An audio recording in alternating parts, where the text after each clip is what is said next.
Chapter 11 of The Mad King. A Timely Intervention. 9 o'clock found Barney Custer pacing up and down his apartments in the palace. No clue as to the whereabouts of Koblich, Maenck, or the king had been discovered. One by one his troopers had returned to Butzow empty-handed, and as much at a loss as to the hiding place of their quarry as when they had set out upon their search. Peter of Blentz and his retainers had entered the city, and already had commenced to gather at the cathedral. Peter, at the residence of Koblich, had succeeded in gathering about him many of the older nobility whom he pledged to support him in case he could prove to them that the man who occupied the royal palace was not Leopold of Lutha. They agreed to support him in his regency if he produced proof that the true Leopold was dead, and Peter of Blentz waited with growing anxiety the coming of Koblich, with word that he had the king in custody.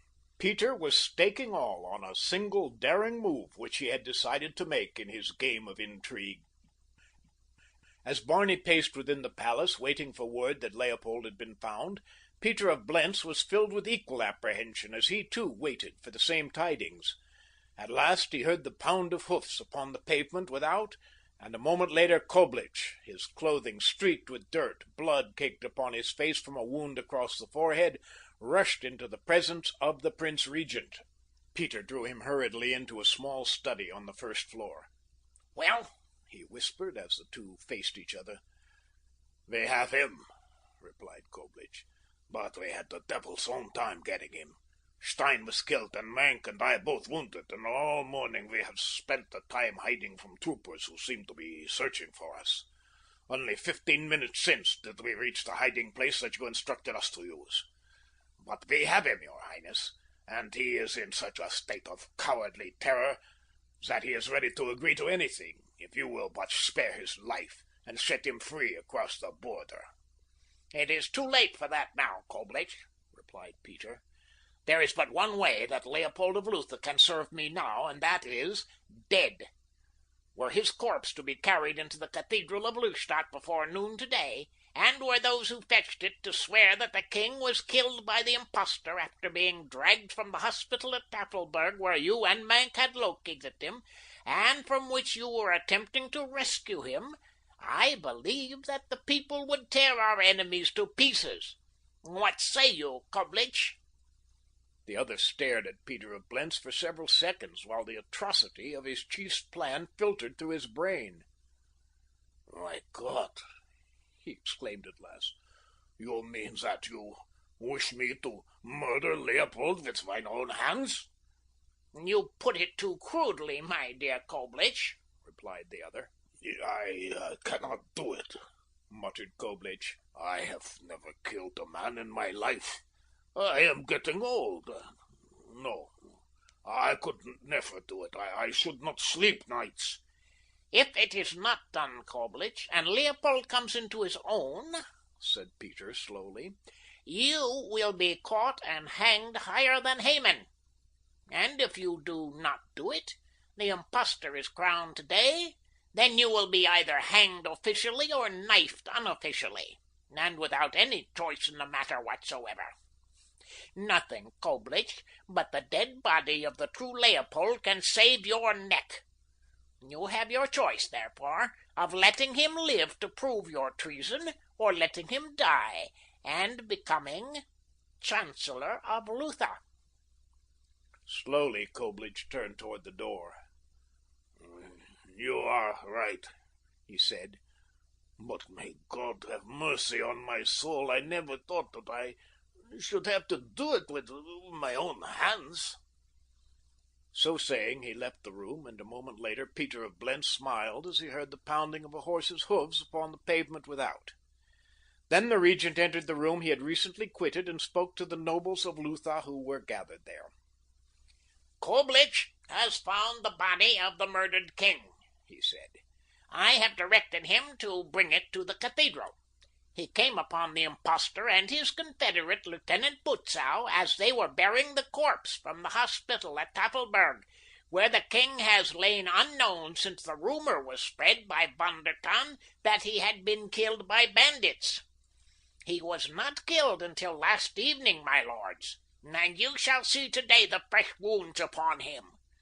When the time comes that we can present this grisly evidence of the guilt of the impostor and those who uphold him, I shall expect you all to stand at my side as you have promised."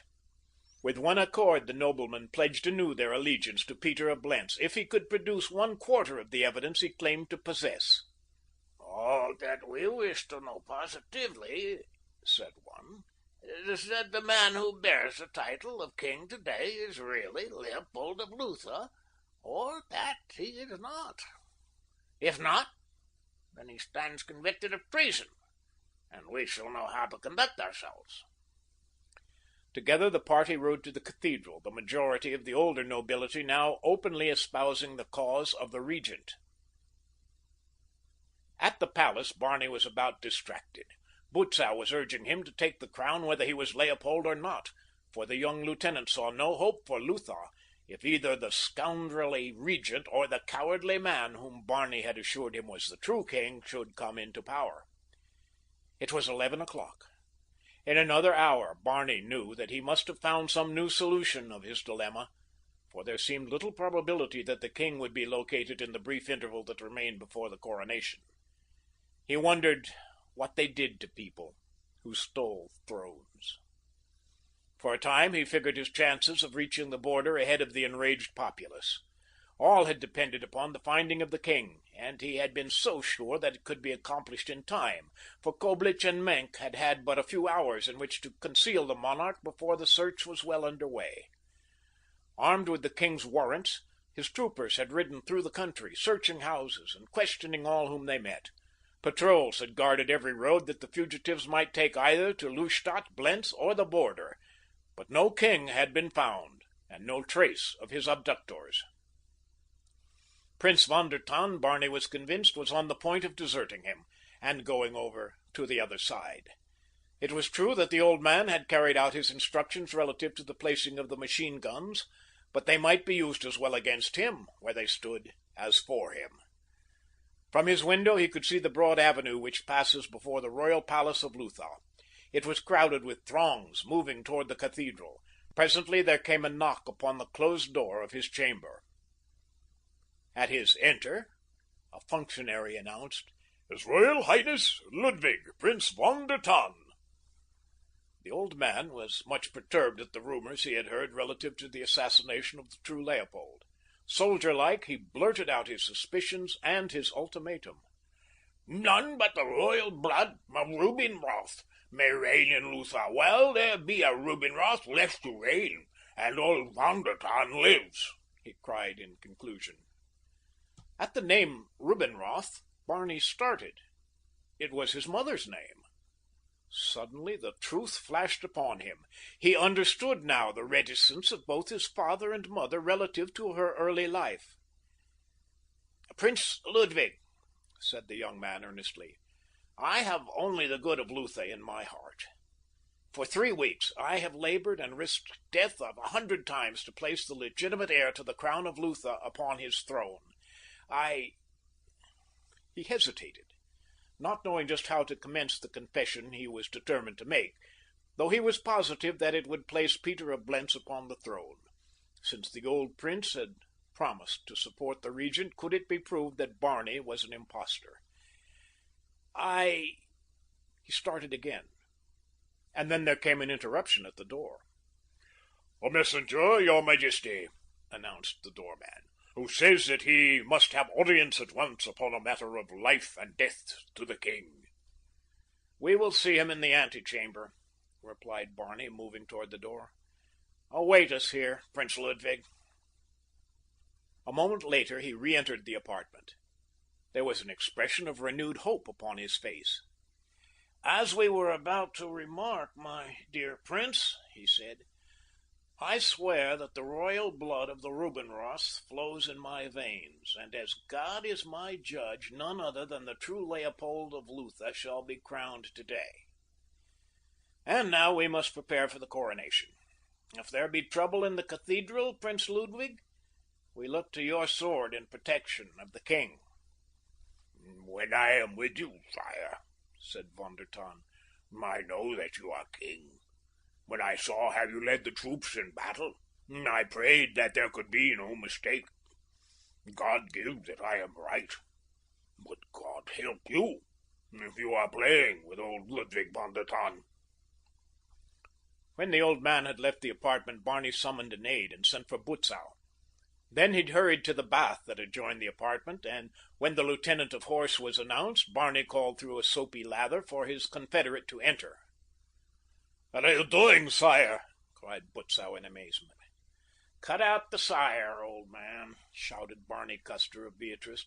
"This is the 5th of November, and I am shaving off this alfalfa. The king is found." "What?" cried Butzow, and upon his face there was little to indicate the rejoicing that a loyal subject of Leopold of Lutha should have felt at that announcement. "There is a man in the next room," went on Barney, "who can lead us to the spot where Koblich and Menk guard the king. Get him in here." Butzow hastened to comply with the American's instructions, and a moment later returned to the apartment with the old shopkeeper of Tafelberg. As Barney shaved, he issued directions to the two. Within the room to the east, he said, there were the king's coronation robes, and in a smaller dressing room beyond they would find a long, gray cloak. They were to wrap all these in a bundle, which the old shopkeeper was to carry. "And Butzow," added Barney, "look to my revolvers and your own, and lay my sword out as well. The chances are that we shall have to use them before we are 10 minutes older." In an incredible short space of time, the young man emerged from the bath, his luxuriant beard gone forever, he hoped. Butzow looked at him with a smile. "I must say that the beard did not add greatly to your Majesty's good looks," he said. "Never mind the bouquets, old man," cried Barney, cramming his arms into the sleeves of his khaki jacket and buckling sword and revolver about him as he hurried toward a small door that opened upon the opposite side of the apartment to that through which his visitors had been conducted. Together the three hastened through a narrow, little-used corridor and down a flight of well-worn stone steps to a door that led upon the rear court of the palace. There were grooms and servants there, and soldiers, too, who saluted Butzow, according the old shopkeeper and the smooth-faced young stranger only cursory glances. It was evident that without his beard it was not likely that Barney would be again mistaken for the king. At the stables Butzow requisitioned 3 horses, and soon the trio was galloping through a little frequented street toward the northern hilly environs of Lustadt. They rode in silence until they came to an old stone building, whose boarded windows and general appearance of dilapidation proclaimed its long tenantless condition. Rank weeds, now rustling dry and yellow in the November wind, choked what once might have been a luxuriant garden. A stone wall, which had at one time entirely surrounded the grounds, had been almost completely removed from the front to serve as foundation stone for a smaller edifice further down the hillside. The horsemen avoided this break in the wall, coming up instead upon the rear side, where the approach was wholly screened from the building by the wall upon that exposure. Close in they dismounted, and leaving the animals in charge of the shopkeeper of Tafelberg, Barney and Butzow hastened toward a small postern gate, which swung, groaning, upon a single rusted hinge. Each felt that there was no time for caution or stratagem. Instead, all depended upon the very boldness and rashness of their attack, and so as they came through into the courtyard, the two dashed headlong for the building. Chance accomplished for them what no amount of careful execution might have done, and they came within the ruin unnoticed by the 4 who occupied the old, darkened library. Possibly the fact that one of the men had himself just entered and was excitedly talking to the others may have drowned the noisy approach of the 2. However that may be, it is a fact that Barney and the cavalry officer came to the very door of the library unheard. They were halted, listening. Koblich was speaking. "The Regent commands it, Mank," he was saying. "It is the only thing that can save our necks. He says that you had better be the one to do it, since it was your carelessness that permitted the fellow to escape from Blentz." Huddled in a far corner of the room was an abject figure trembling in terror. At the words of Koblich, it staggered to its feet. It was the king. "Have pity! Have pity!" he cried. Do not kill me, and I will go away where none will ever know that I live. You can tell Peter that I am dead. Tell him anything, only spare my life. Oh, why did I ever listen to that cursed fool who tempted me to think of regaining the crown that has brought me only misery and suffering? The crown that has now placed the sentence of death upon me. Why not let him go? Suggested the trooper, who up to this time had not spoken. If we don't kill him, we can't be hanged for his murder.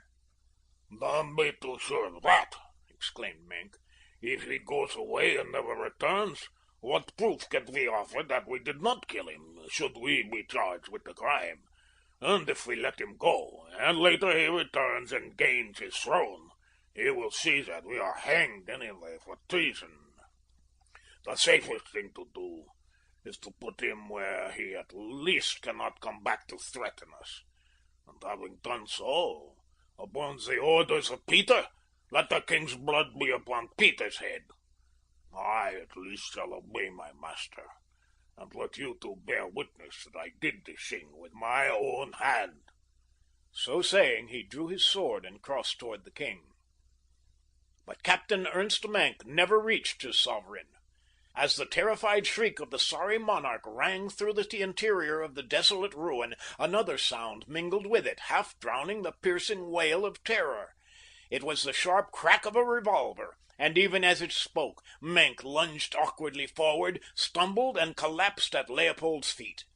With a moan, the king shrank back from the grisly thing that touched his boot, and then two men were in the center of the room, and things were happening with a rapidity that was bewildering. About all that he could afterward recall with any distinctness was the terrified face of Koblich as he rushed past him toward a door in the opposite side of the room, and the horrid leer upon the face of the dead trooper who foolishly had made a move to draw his revolver. Within the cathedral at Lustadt, excitement was at fever heat. It lacked but 2 minutes of noon, and as yet no king had come to claim the crown. Rumors were running riot through the close-packed audience.